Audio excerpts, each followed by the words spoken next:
Еве да читате тоа што го зборуваме мерки, дека може да се живее поубаво од земјоделство. Ајде, да. А вие сега што правите сега? Пауза некоја? Сработите или? Да не ги трошите субвенциите? Да, ги потрошим. Ги потрошите? На Тој ми време... прачет исто Долен Титој земјоделство. Не, тој ми е татко. Тој до него. Со земјоделие се занимава и тој. Јас рекој деца сме со Ама вие сте сериозни, вистински земјоделци. Да. Такви. Работаме поќе работи. Оваа држава такви земјоделци треба. И на такви земјоделци треба и трактори да се добиваат преку рурален, преку интер, и земја државна да ви се даде. Имаме земено нешто. Ние немаме. Така треба, сакам да кажам така треба, тоа што е добро и треба да се продолжи. Ама јас сега зборувам, освен земјата и субвенциите кои што да знаете дека се државна мерка, а не се партиска. Премиерот мора да ви ги дава бидејќи тие ви се со закон обезбедени. Но некако сега само пред избори да ви уценуваат со вашите пари, туку тие треба да ги добивате навреме тогаш кога ви се најпотребни. Сточарите во јули после жетва за да си купите поевтина добиточна храна. Поледелците пред сејба во септември за да купиш нафта, за да купиш семе. Лозарите и овоштарите во февруари. Благодарам. Лозарите и овоштарите во февруари и март пред почеток на нова реколта. И туто на производителите по предавање на туто. Значи тоа е динамиката на исплата на субвенциите. Но субвенциите не треба да служат за вие да обстанувате во животот, туку да можете да бидете конкурентни на пазарот. Тоа значи, мора да имате зелена нафта, 50% поевтина нафта се пишува во програма.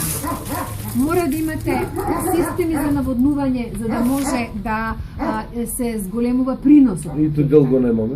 И тоа треба да се има.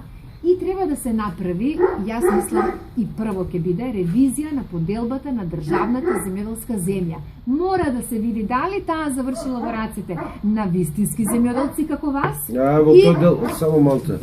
Завршувам овојте, во тој дел ќе се смешам јас. Оти знам примери каде што отидоа кај големци, дури не се ни од регионот, а ја издаваат на трети лица, кој што е спротивно на закон, кој не смее на трети лица, тој зема киријата и субвенциите. Значи сите состојбата сега во земјоделството ни е многу позната, а има такви мерки со кои што може да се подобри ситуацијата и сега во законот за земјоделство, но со тоа ќе завршам, на оваа влада не ја одговара тоа, бидејќи таа не се грижи дали има земјоделско производство. Таа ве има вас само како гласачки ливчиња во кутиите за избори. И толку. И затоа ве оценува и после амин. Ги нема нигде за 4 години. Во дело што рече за земјата. За земјата.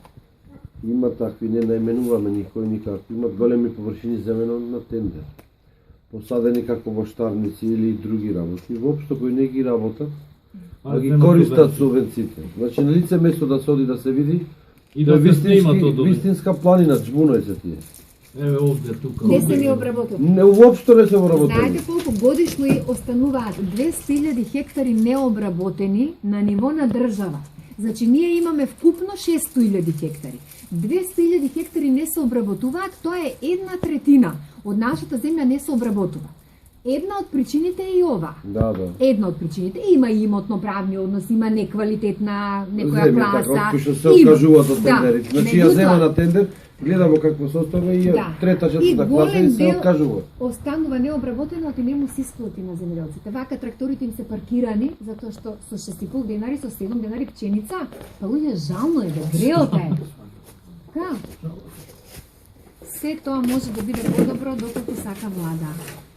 Крај. Седи. За земјоделецот да има волја за повеќе работа и нормално повеќе успех. Оно што вие го барате е сигурност на производството. Нормално. Ја не сретнав земјоделец да се пожали, ме боли половината, ме болат рацете од што произведува. Ја таков земјоделец не се. Ништо не те боли од продажбата. Дојде пластмано. Кој ќе дојде да го продава? Најголем проблем. Смртта си ја гледаме. Ето тоа. Таа е реалноста, нема тука нешто.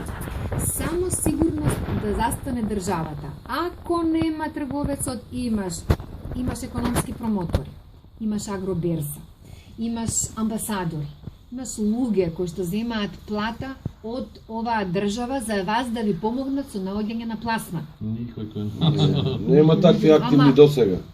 Сакам да ви кажам, значи се тоа постои, само не се прави се. Значи вас мора да ви се помогне во пласманот. Очигледно да се намалат производните трошоци и да ви се помогне во пласманот. И ја мислам дека можеме тоа за една година да го стабилизираме. Значи